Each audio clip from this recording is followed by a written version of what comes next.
Merci beaucoup. C'est un honneur pour moi d'être ici pour la première fois au Samba professionnel. Donc, lorsqu'on m'a contacté, je n'ai pas hésité parce qu'il fallait que je vienne partager le peu d'expérience que j'ai acquis sur le terrain en peu de temps. En fait, quand j'ai voulu me lancer dans l'agriculture, c'est pas comme si je suis un agriculteur né. Quand on était jeune, on partait tous au champ, mais cette agriculture n'était qu'une agriculture de subsistance. À partir du moment où il fallait que je fasse l'agriculture, je voulais consommer, mais vendre les produits pour subvenir à mes besoins et aux besoins de la famille. Donc, quand j'ai donc décidé de me lancer, je ciblais beaucoup plus des produits qui avaient ou sur lesquels il y avait un mythe. Les pommes dites de France, on ne sait pas pourquoi on doit les appeler les pommes de France. J'ai compris qu'en fait, c'est peut-être des stratégies pour nous éloigner à la culture de ces produits-là. Donc, quand j'ai décidé de me lancer dans l'agriculture, c'était aussi parce qu'on nous disait que l'agriculture donne tellement d'argent, que la terre ne trompe pas.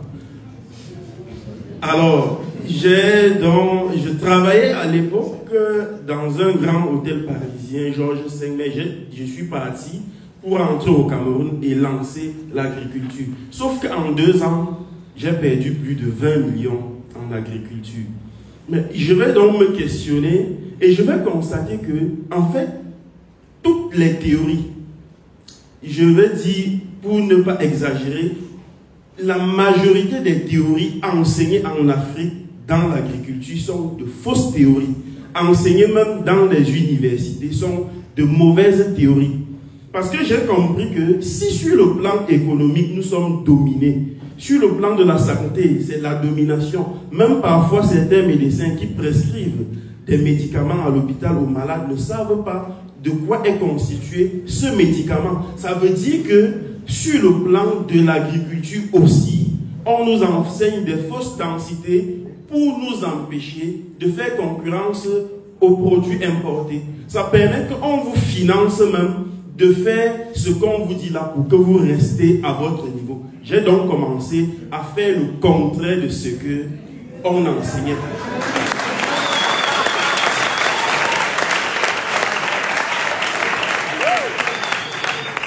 Donc, quand j'ai acheté certaines semences en France, c'est vrai, je n'ai pas tout réussi, mais là où j'ai échoué, je suis toujours en train d'expérimenter. Parce qu'à la fin, il faut montrer que c'est possible.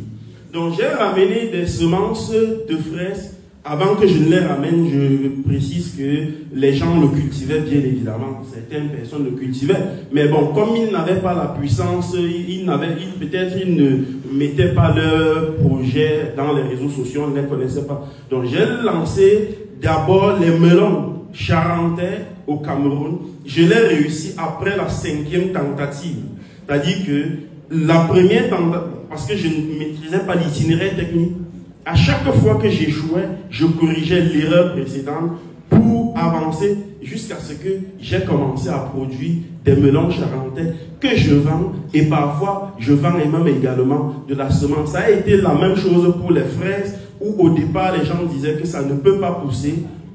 On est parti de 40 plants de fraisiers à aujourd'hui. On livre les plants de fraisiers, les semences de fraisiers partout en Afrique. On livre parfois les semences jusqu'en Côte d'Ivoire, au Ghana, etc. pour ceux qui veulent se lancer et qui veulent maîtriser notre technique, comment on a fait pour arriver à ces résultats. Donc, pour ceux qui se sont inscrits à l'atelier, tout à l'heure, on va vous...